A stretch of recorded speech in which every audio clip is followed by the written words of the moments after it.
লালন সাহেব বলেছে খাঁচার ভিতর অচিন পাখি, পাখি কেমনে আসা যায়। তাহলে নৌকা গেল, ঘুড়ি গেল, ঘুরটি গেল, খাঁচা গেল, সাইকেল গেল। বাউল আবেদ আলী বয়তি সাহেব সেখান থেকে একটি গান লিখেছেন। উনি কি বলেছেন? ওরে ঘোড়ার ব্যাপারী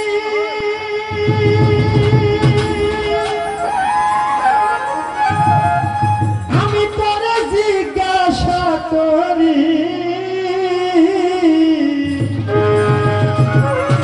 ওরে কত লাভ করিলে ঘোড়া ভাইয়া রে শাহিদ মোল্লা, তুমি কত লাভ করিলে ঘোড়া। তাই বাউল কবি আবেদ আলী বয়তি সাহেব বলেছে ঘোড়ার ব্যাপারে তোমায় জিজ্ঞাসা করি কত লাভ করিলে ঘোড়া ভাইয়া। আপনারা ঘোড়া ছিলেন তো? এটা কোন ঘোড়া বাবা? আমরা দুনিয়ায় নর এবং নারী, আমরা যারা পুরুষ আমরা হলাম ঘোড়া, আর আমাদের ঘরের স্ত্রী তারা হলো ঘুড়ি। আল্লাহ 16 আনা চালান দিয়েছে।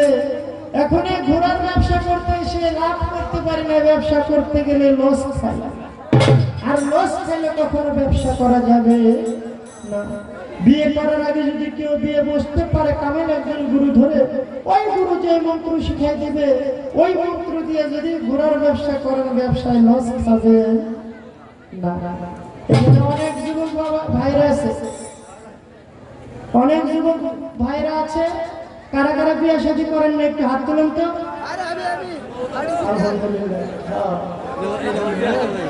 ভালো, বিয়ে শাদী করার অনেক লোক আছে, ভালো করে ফোন দেবে নাকি? তাহলে বিয়ে করার আগে যদি কেউ বিয়ে বসতে পারে কামিল একজন গুরু কাছে দাঁড়ো বা চান্দলের দাঁড়ো বা ফালুসা, ওই রকম একজন গুরু ধরে যদি আপনি ব্যবসা করেন, ব্যবসা করতে গিয়ে আর লস খাবেন না। মালিকের ঘোড়া মোমন ভাইরে ধীরে ধীরে করলে সারা, বোঝা দিলে জনম ভরা বেহুশ হইয়া ঘোড়া চিল্লি না রে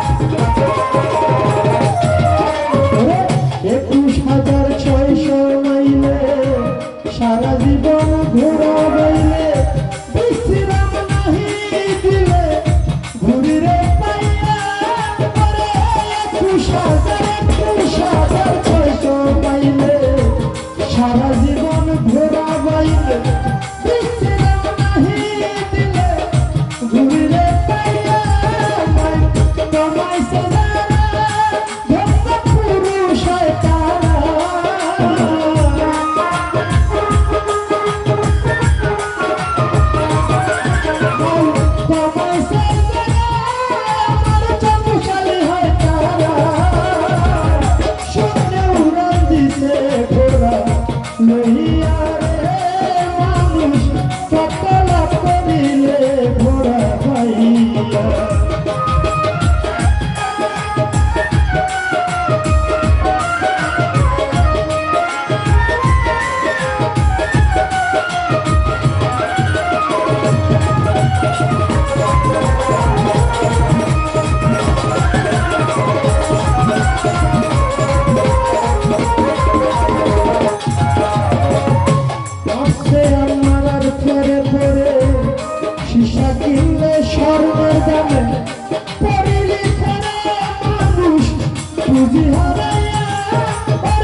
রং বাজারে